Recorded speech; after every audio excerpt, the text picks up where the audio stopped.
किसान भाइयों नमस्कार। आज हम लोग बात करेंगे सोयाबीन में कीटों की संख्या इतनी है कि दवाइयाँ डालने की आवश्यकता है, तभी आप दवाई डालें। अब ये दवाई कैसे डालें, तो इसके लिए एक वैज्ञानिक टर्म दिया जाता है जिसको हम लोग ETL इकोनॉमिक थ्रेशोल्ड लेवल बोलते हैं। इसको आर्थिक क्षति स्तर बोलते हैं। तो यदि इस पर संख्या होती है तभी आपको दवाइयों का जो स्प्रे है वो फसलों में करना चाहिए। अब ये कितना होता है, क्या होता है, तो किसान भाइयों ये तो क्या है, ज़्यादातर फसलों के लिए अलग अलग होता है। जैसे कि सोयाबीन में जो सेमिलूपल लगता है, जो अर्धकुंडलक इल्ली लगती है, उसमें 2 से 3 इल्ली यदि प्रति पौधे आपको किसी समय लगी हुई दिखाई दे रही है, तभी आप उसमें दवाइयों का स्प्रे करें। तो किसान भाइयों पर प्रश्न ये होता है कि दवाइयों का स्प्रे आप नहीं कर रहे तो कैसे नियंत्रित करेंगे।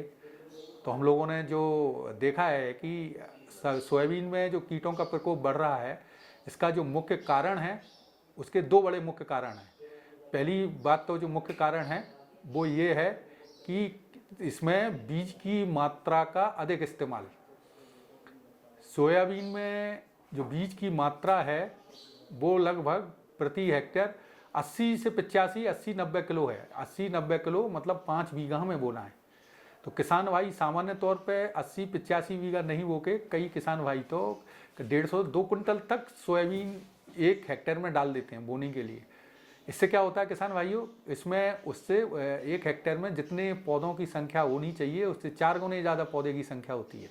संख्या ज़्यादा रहेगी तो फिर क्या होगा, कीड़ों का जो फसल है उसमें हम लोग कहते हैं कि एक पौधे पर 100 फली लगना चाहिए, तो किसान भाई बोलते हैं कि हमने तो 30 फली से ज़्यादा देखी नहीं है।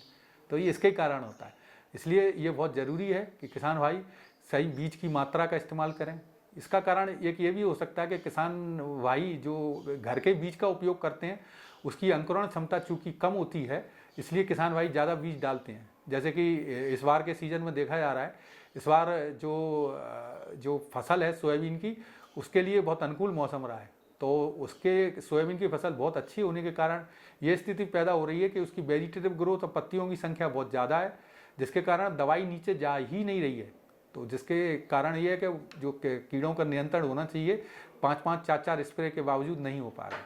इसलिए किसान भाइयों से मेरा ये विशेष रूप से आग्रह है कि आप समन्वित कीट प्रबंधन के तरीकों को अपनाएं, सही बीज की मात्रा का इस्तेमाल करें, सही दूरी के पे बीज को बोएं, नाइट्रोजन खादों का ज़्यादा उपयोग नहीं करें, ऐसी चीज़ों का जो डालें जो उसके जैविक कीट के प्रबंधन इनके तरीकों को अपनाएं, और जो कीटनाशियों का स्प्रे है वो कम से कम करें और तभी करें जब आपकी जो फसल है वो ETL पर उसकी संख्या हो। धन्यवाद किसान भाई।